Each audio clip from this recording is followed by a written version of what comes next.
मुख्यमंत्री जी के प्रतिनिधि भाई संजय बटला जी, मेरे साथी जिला में महामंत्री सुनील गोयल जी, राजवीर शर्मा जी, हमारे मंडल अध्यक्ष, हमारे जिला के पदाधिकारी व सभी प्रेस के मीडिया के सभी बंधुओं का मैं यहाँ आज की प्रेस वार्ता में हार्दिक अभिनंदन करता हूँ, स्वागत करता हूँ। और मैं माननीय मंत्री जी से निवेदन करता हूँ कि वो आज की इस प्रेस वार्ता को चलाएं। माननीय मंत्री जी। आदरणीय अध्यक्ष जी, विधायक जी, पूर्व विधायक जी, मेयर मैडम, पार्टी के अध्यक्ष पदाधिकारीगण और हमारे वक्ता महर्षि साहब और सभी पत्रकार भाइयों बहनों, सबसे पहले मैं आपका हार्दिक अभिनंदन, हार्दिक स्वागत करता हूं। और आज हमारे 27 तारीख को, आने वाली 27 तारीख को हमारे 7 साल पूरे होने वाले हैं। और जब सरकार, जनता ने हमें सरकार सौंप दी थी, तब नरेंद्र मोदी जी ने एक बात कही थी कि हम आपको हिसाब देंगे, टाइम पे आपको हिसाब देंगे। तो आज में 7 साल लगे। वैसे तो जब 600 दिन थे तब भी हमने हिसाब दिया, 700 दिन हुए तब भी हिसाब दिया, और आज 7 साल होने पर भी हिसाब देने के लिए आपके बीच में आया। मैं समझता हूँ कि सबसे बड़ा जो परिवर्तन है वो एक परिवर्तन है हरियाणा कि जब हमारी सरकार बनी तो उस समय हरियाणा में एक अविश्वास था इस प्रकार का कि किसी को भी जो रोजगार मिलेगा वो योग्यता के आधार पर नहीं मिलेगा। उसको अगर रोजगार मिलेगा तो उसको स्पार्श से मिलेगा, उसको अगर रोजगार मिलेगा तो उसको पैसे के दम पे मिलेगा, लेकिन उसको उसकी काबिलियत से रोजगार नहीं मिलेगा। तो इस बात को हमने कायम किया हरियाणा की जनता के बीच में, हरियाणा के युवा के बीच में, कि आपको अगर रोजगार मिलेगा, आपको कोई नौकरी मिलेगी तो वो आपको पैसे से या सिफारिश से नहीं मिलेगी, बल्कि आपको काबिलियत के आधार पर मिलेगी। तो आप में काबिलियत है। तो दूसरा एक अविश्वास था डेवलपमेंट का। मतलब लोगों के मन में था कि डेवलपमेंट का मतलब है तो जहाँ सरकार का प्रतिनिधि है वहाँ तो डेवलपमेंट होगी, और वहाँ भी उसकी डेवलपमेंट होगी जो मुख्यमंत्री के नजदीक का आती है। पिछले टाइम में रहा है। और आपने देखा कि जब हमारी सरकार बनी उससे पहले पूरे हरियाणा में इस बात की चर्चा थी कि डेवलपमेंट तो कहीं 1-2 जगह जहाँ है वहीं होगी डेवलपमेंट, बाकी जगह डेवलपमेंट नहीं होगी। जब माननीय प्रधानमंत्री ने कहा कि सबका साथ सबका विकास, और हमारी सरकार बनी कि हरियाणा एक, हरियाणवी एक, तो माननीय मुख्यमंत्री जी ने कहीं भी इस प्रकार का नहीं किया कि कहीं विकास नहीं होगा। अगर हमारा विधायक नहीं भी चुन के आया तो हमने कहा कि जनता के प्रति हम जवाबदेह हैं, उस जनता का भी विकास का काम हम वहाँ भी करेंगे। और आज 7 साल लगे और आपके सामने है कि आज कोई भी इलाका ऐसा नहीं है कहने वाला कि भाई मुख्यमंत्री जी ने इस प्रकार की गड़बड़ की है कि भाई कर्नाटक का तो विकास करा दिया या इस साइड का विकास करा दिया, हमारा विकास नहीं किया। तो आज सारा हरियाणा ये मानता है कि मुख्यमंत्री जी बिल्कुल निष्पक्ष रूप से सबके लिए काम करें। इसी प्रकार से जो किसान की बात है, किसान के लिए जो काम किया, अब जिस प्रकार से फसलों की खरीद की बात थी, और 2 फसलें हैं, गेहूं और धान है, उसको तो सारी सरकारें खरीदती है, सेंट्रल गवर्नमेंट खरीदती है, लेकिन उसके साथ साथ 9 फसलें और खरीदने का काम किया। ऐसा मैं समझता हूँ कि पूरे हिंदुस्तान में कहीं भी किसी भी सरकार ने किया नहीं जिस प्रकार का हमारे मुख्यमंत्री जी ने किया। और उसके साथ साथ सुधारों की जो शुरुआत है, बिजली की बात थी, जब पहली सरकार बनी तो पहली सरकार ये बात कह के आई थी कि हम 24 घंटे बिजली देंगे, लेकिन उसके लिए प्रयास कुछ भी नहीं किया। जब सरकार बनी तो माननीय मुख्यमंत्री जी ने कहा कि भाई इसके लिए करना है कि मेरा गाँव जगमग गाँव, एक योजना चलाई।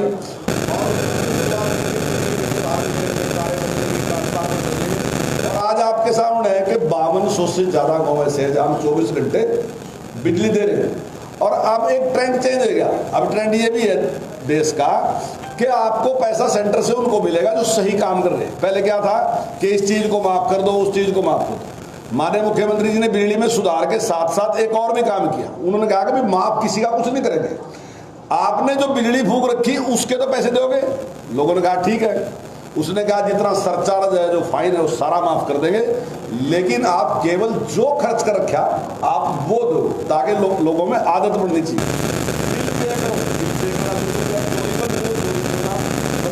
कर दिया लोगों ने। इसी के साथ इसी प्रकार से कोऑपरेटिव का, दूसरे बैंकों का पैसा था।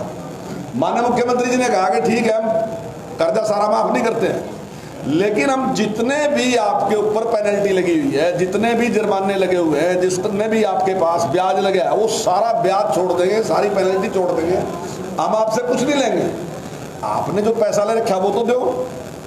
किसानों ने भी उसको स्वीकार किया और मैं दावे के साथ कहता हूं कि आज तक कोई सरकार भी किसानों के लिए इतना बड़ा काम नहीं कर सकी।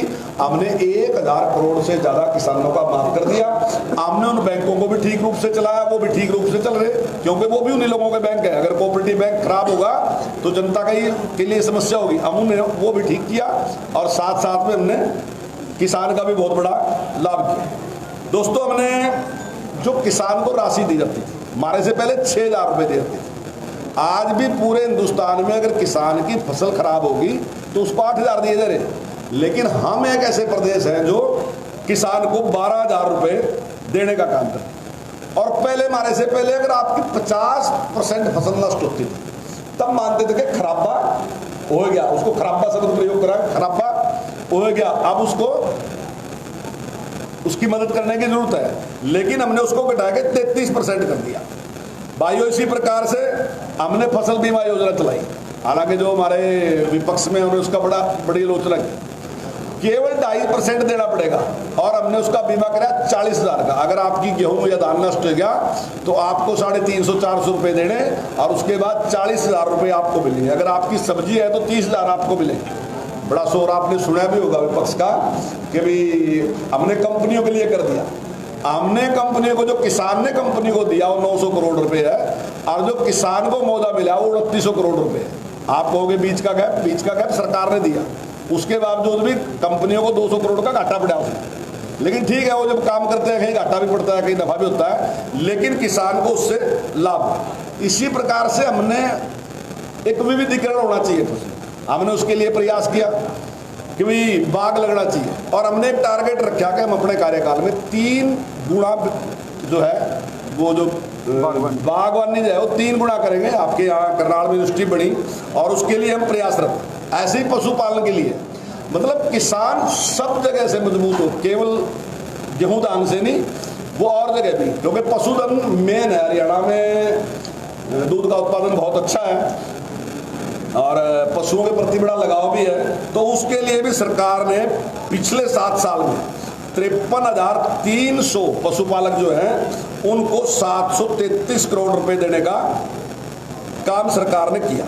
तो इस प्रकार से सारे, और इसी प्रकार से फसलों का भुगतान की बात, सरकार ने निर्णय लिया कि जब भी किसान फसल डाल देगा तो हम 72 घंटे के अंदर अंदर उसको पेमेंट करके देंगे। और हमने वो पेमेंट शुरू कर दी। अगर पेमेंट नहीं होगी तो हम उस पर ब्याज देंगे, तो ब्याज देना हमने शुरू कर दिया। इसी प्रकार से गन्ने के रेट की बात है।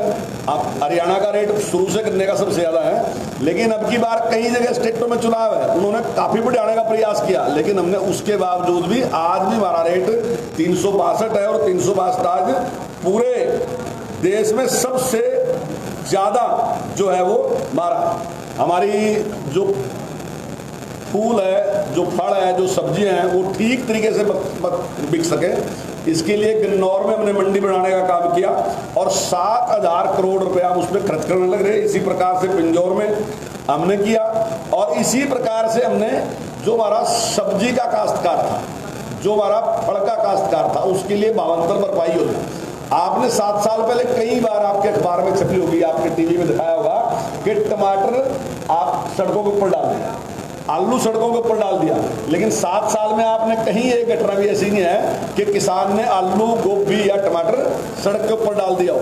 हमने उसका रेट निश्चित किया कि ये रेट है, अगर इससे कम आपका बिकता है तो आप जे फार्म कटवा लो, वो जे फार्म हमारे पास लेके आ जाओ और बीच का जो गैप है वो हम आपको देंगे, आपको नुकसान उठाने की जरूरत नहीं। और आज उसका आप देख रहे हैं, ज्यादा आपको मिलते हैं तो फिर आप ठीक है, आप ज्यादा लो, उसमें हमें कोई दिक्कत नहीं।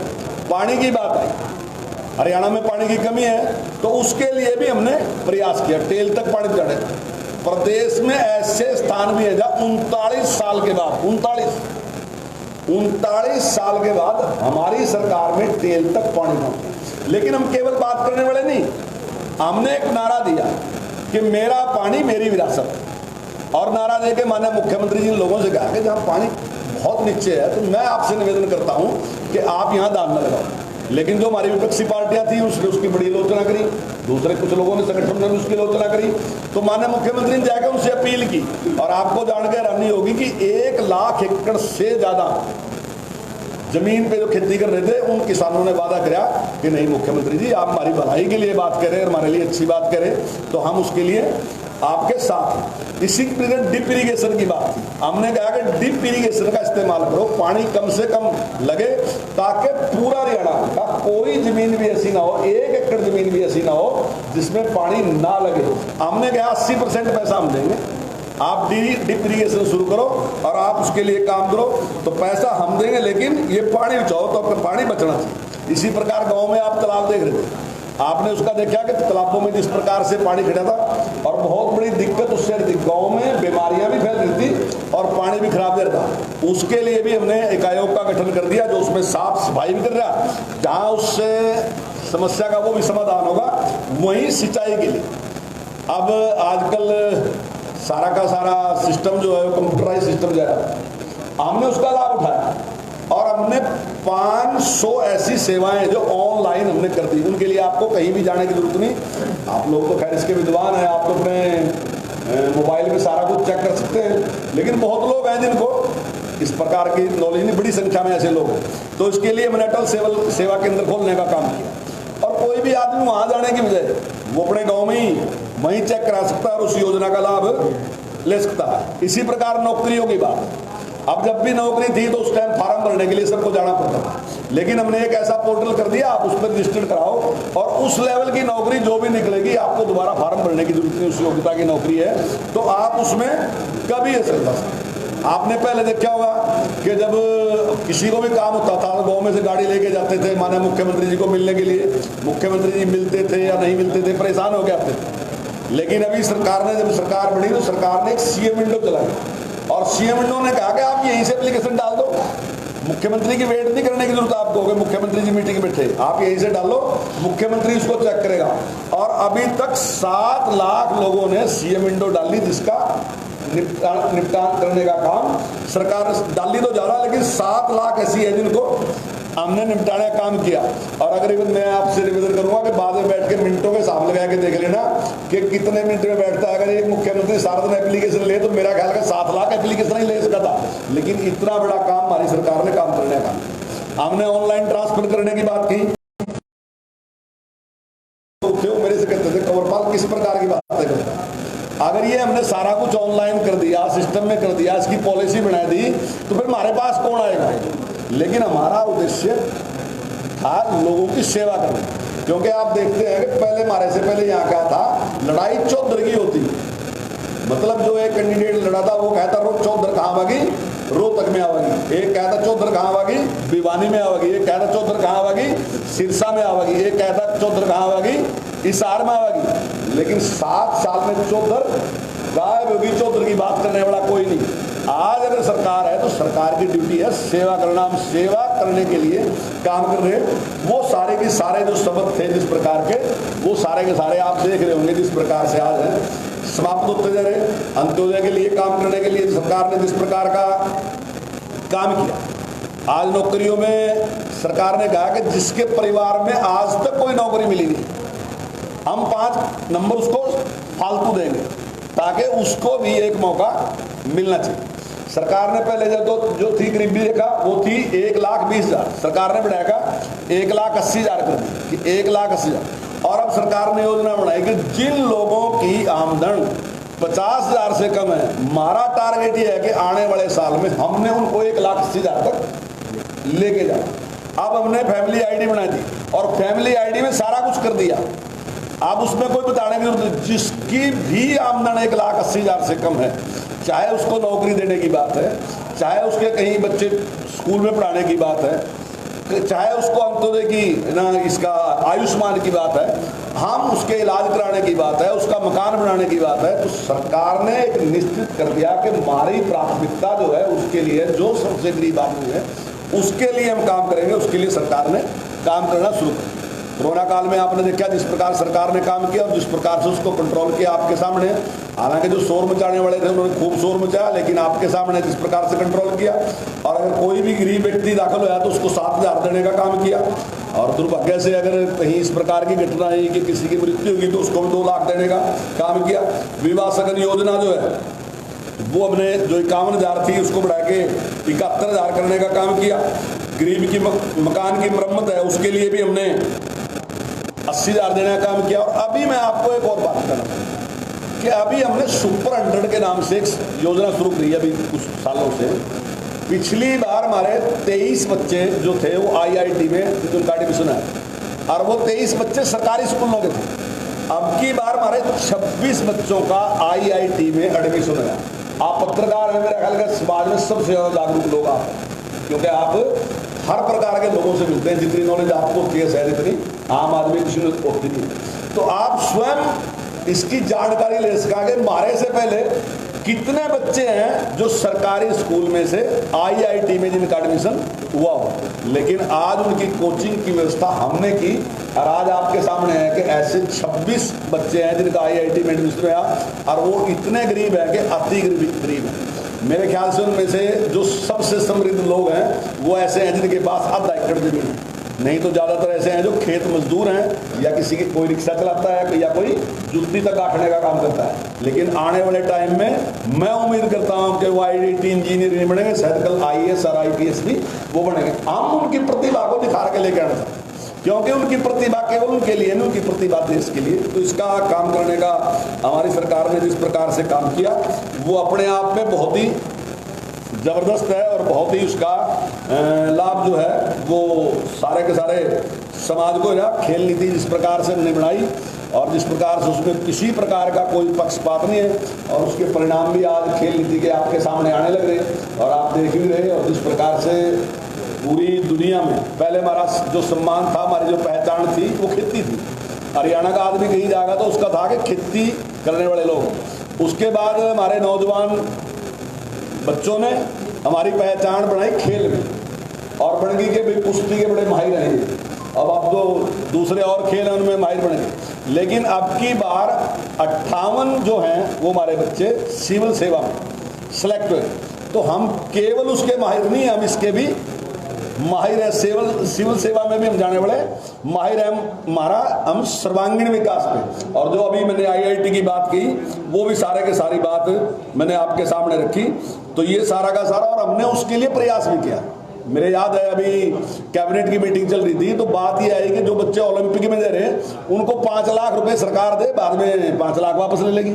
तो माननीय मुख्यमंत्री लगे कहने वापस क्यों ले लेंगे, दे ही दो ना, वो अपने पूरे खुले मन से तैयारी कर लेंगे। और अगर सरकार ने ये किया तो उन्होंने पूरे देश में हमारा जो नाम रोशन करने का काम किया वो अपने आप में एक ज़बरदस्त काम उन्होंने किया।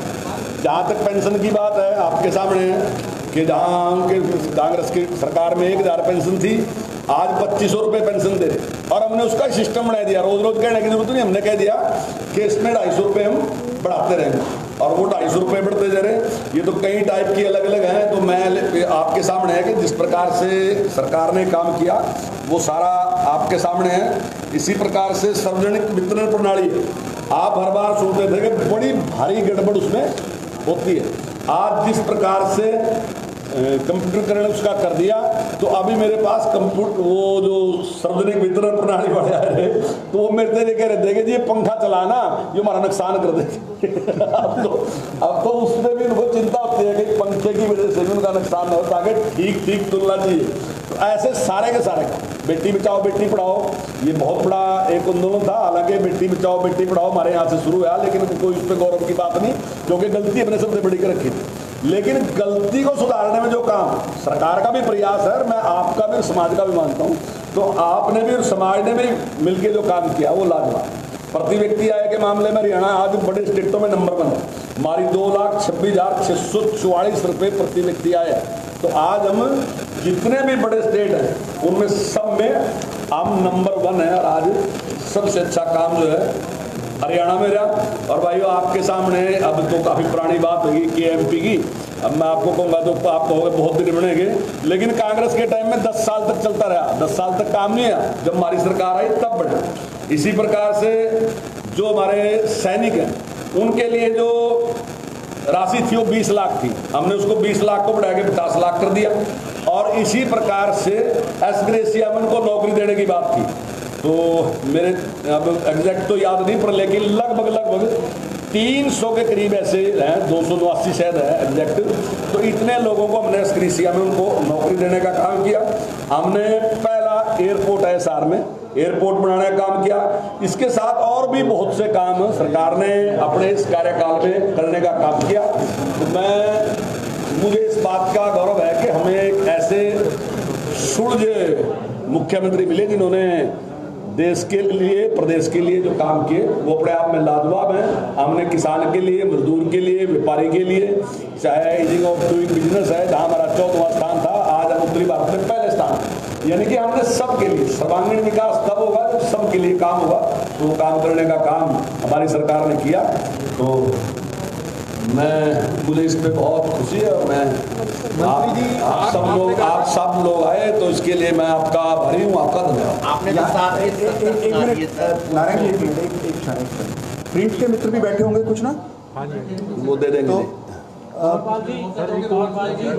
उनको भी अवसर देना चाहिए, मुझे लगता है। सरकार के साथ कमाल गिनवा दिए, करनाल में भी कुछ कमाल हुए हैं, जो बेफिजूल पैसा जो है खर्च हुआ है वो कमाल भी गिनवाएंगे। जो चल रहा है वो बंद पड़े हैं, 15 लाख की दीवार खड़ी कर दी जाती है, एक करके कृपा कर जी। करनाल मंत्री जी निजी स्कूलों की तर्ज पर मॉडल संस्कृति स्कूलों को खोला गया, लेकिन अभी तक अभिभावकों के आरोप सामने आ रहे हैं कि जो व्यवस्था टीचरों की होनी चाहिए थी, अध्यापकों की, वो ही नहीं हो पाई, और उसके अलावा इंफ्रास्ट्रक्चर जो चाहिए था वो नहीं हो पाया। तो उनका रुख यानी दूसरी तरफ। आपका धन्यवाद है। ये दोनों ही पॉइंट छूट गए मेरे से, मेरे डिपार्टमेंट के दोनों रह गए। तो चाहे कॉलेज खोलने की बात है, हमने एक योजना बढ़ाई कि हम 20 किलोमीटर के अंदर कॉलेज देंगे। कोई भी बिटिया जो है वो 20 किलोमीटर से दूर पढ़ने के लिए नहीं जाएगी। हमने 67 कॉलेज खोले। मैं दावे के साथ कहता हूँ कोई भी सरकार ऐसे नहीं है जिसने 10 साल में 30 कॉलेज खोले। तो ये काम किया। दूसरा आपने भी जो प्रश्न किया कि आपने संस्कृति मॉडल स्कूल खोले, हमारे से पहले 22 संस्कृति मॉडल स्कूल जो थे प्रदेश में खुले थे, लेकिन हमने 114 खोले। मैं ये नहीं कह रहा कि 114 खोलने के बाद तुरंत सारा कुछ एकदम सिस्टमेटिक हो जाएगा, सारा कुछ ठीक हो जाएगा, टाइम तो लगेगा। हमारा पूरा प्रयास है कि आने वाले टाइम में 1 साल में भी सारा का सारा जो टीचर हैं, सारी उसकी जरूरत है वो सारी की सारी पूरी करेंगे। और अब की बार हमारे जो स्टूडेंट हैं वो 3.5 लाख स्टूडेंट हमारे पास बढ़े इसकी वजह से, तो हमारे पास संख्या बढ़ रही है। और निश्चित तौर से मंत्री जी पेट्रोल डीजल के दाम बुलेट ट्रेन से भी ज्यादा तेजी से भाग रहे हैं।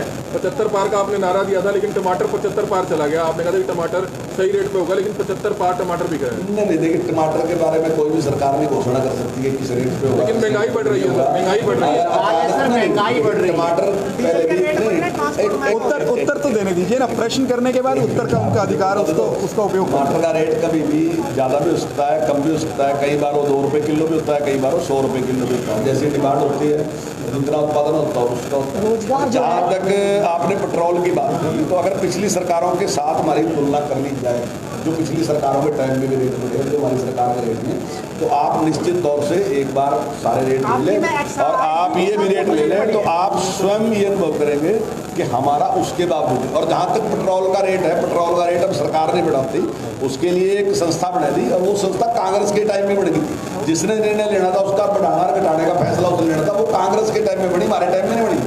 लेकिन मैं ये नहीं कह रहा कि गलत बनी, मैं उसके समर्थन में उस टाइम भी था कि ठीक है उसको इंडिपेंडेंट बनाना चाहिए। तो वो इंडिपेंडेंट संस्था है, वो इसका निर्णय लेती है, सरकार उसका निर्णय। बहुत अच्छी बात है, कम से कम खाद तो क्या इस बात पे सहमति हो सकती है कि एक समय में एक व्यक्ति बोले, प्रश्न भी नहीं आता। कम से कम अभी भाई साहब ने पूछा कि खाद तो उपलब्ध करा दो। मैं दावे के साथ कह रहा जब कांग्रेस की सरकार थी तो हर साल ब्लैक होती। ये पहली बार है जब महसूस किया गया कि खाद की थोड़ी सी कमी है, लेकिन हम गारंटी के साथ कहते हैं जब भी किसान फसल बोएगा उसको खाद की कमी बिल्कुल भी कहीं भी आने नहीं देंगे। और खाद पर्याप्त है, लेकिन एक घबराहट पैदा कर दी गई है, इसलिए व्यक्ति बार बार सोचता है कि मैं जल्दी ले लूँ। हालांकि उसने चाहे कि हूँ तो 15 दिन बाद ढूंढी, लेकिन उसका डाई रख के लेके पहले रख लूँ ताकि कहीं वायदा मेरे कम ना हो जाए। इस प्रकार से जल्दबाजी है, लेकिन खाद की कांग्रेस की सरकार तो गए 7 साल हो चुके हैं, आप तो ऐसे कह रहे हैं जैसे कल ही कांग्रेस की सरकार गई है। 7 साल से आप सत्ता में हैं, हर चीज से अगर आप ये कहेंगे कि नहीं, मैं 7 साल के बाद साल में क्या चीज नहीं, मैं उनकी देखो उनका जिक्र तो करना पड़ेगा ना, जिन्होंने इतने 7 साल में खड्डे तो भर जाऊंगे आपने। नहीं, हमने खड्डे नहीं भर दिए, हमने जो कुछ बताया आपसे हमने सारा कुछ कर दिया। लेकिन जब कांग्रेस प्रश्न करती है तो मुझे उसकी बात भी तो करनी पड़ेगी उसके टाइम में। मैं ये नहीं कह रहा कि उसके टाइम में ब्लैक हुई थी मैं ब्लैक करवाऊंगा, मेरे टाइम में ब्लैक नहीं होगी, मैं चीज उपलब्ध कराऊंगा, मेरी ड्यूटी। सर शिक्षा के क्षेत्र में क्वेश्चन पूछना चाहेंगे आपसे। अर्बन एरिया से मैं आता हूँ, अर्बन एरिया के जो बच्चे हैं वो अब प्राइवेट स्कूलों को छोड़कर सरकार की तरफ, सरकारी स्कूलों की तरफ जा रहे हैं। क्या इससे भविष्य में आपका नुकसान हो सकता है? नहीं, नुकसान नहीं होगा, हमारा टारगेट है।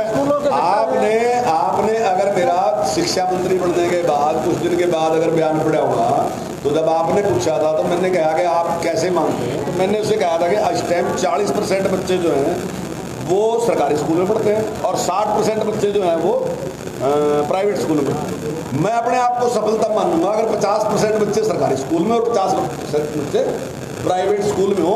अगर मैं 10% बढ़ाने में सफल रहा तो मैं मानूंगा कि मेरा कार्यकाल सफल है, और अगर मैं उसमें सफल नहीं होता तो फिर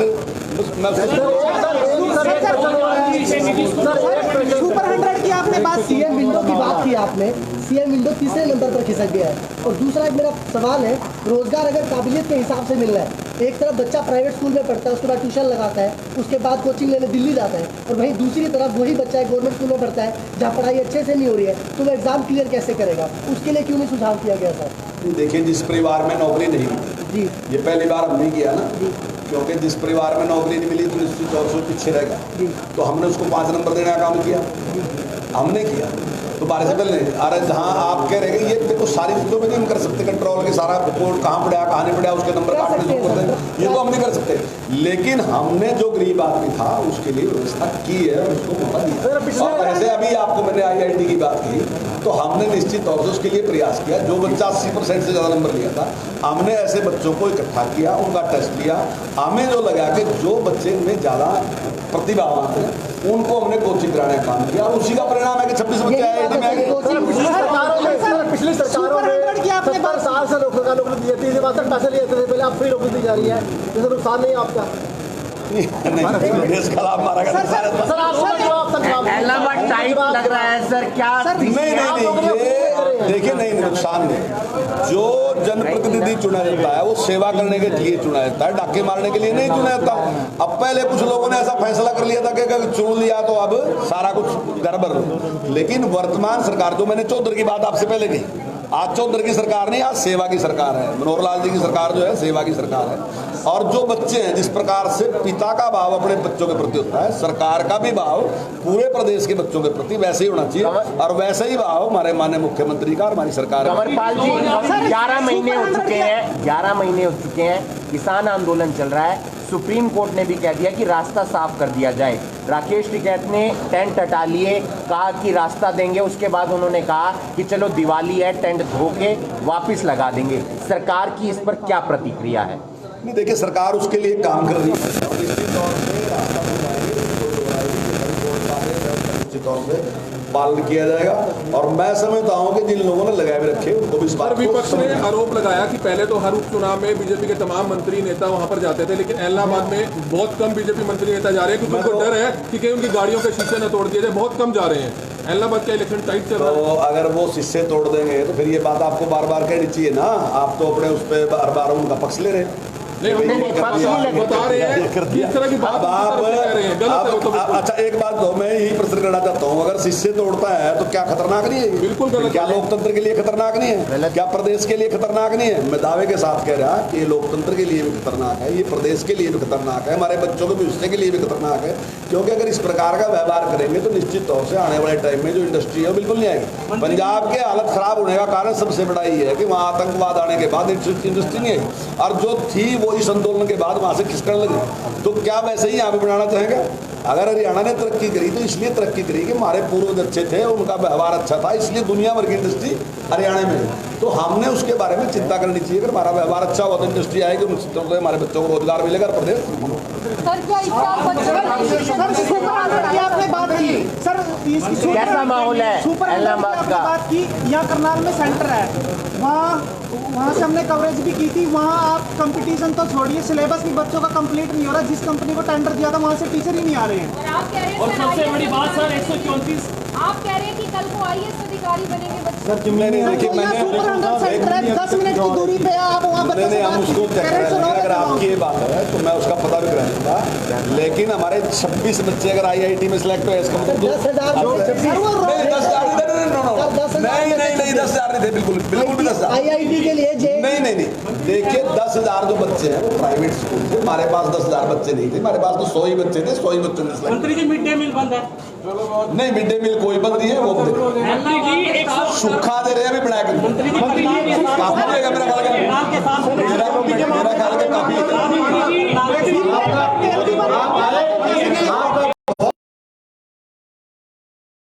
तो ये लाइव तस्वीरें आप जो है करनाल के निजी होटल से देख रहे थे, जहां पर बीजेपी पार्टी द्वारा जो एक प्रेस कॉन्फ्रेंस का आयोजन किया गया, जिसमें बीजेपी के 7 साल के कार्यकाल को जो है खुद शिक्षा मंत्री कंवरपाल जो है उन्होंने बताया। तस्वीरों को जो है ज़्यादा से ज़्यादा जरूर शेयर करते रहे। लाइव तस्वीरें आप जो है करनाल के निजी होटल से देख रहे थे। वहीं कई सवालों में जो मंत्री है वो भी गिरते हुए नजर आए। काफ़ी काम ऐसे जो करनाल में नहीं हुए, शौचालय जो है वो बंद पड़े हुए हैं, जो काफ़ी काम होने थे वो अभी तक नहीं हुए। तस्वीरों को जो है ज़्यादा से ज़्यादा जरूर शेयर करते रहे। लाइव तस्वीर आप करनाल के निजी होटल से देख रहे हैं। ज़्यादा खबरों के लिए बने रहिए मेरे साथ। अमित भटनागर, प्रजातंत्र न्यूज, करनाल।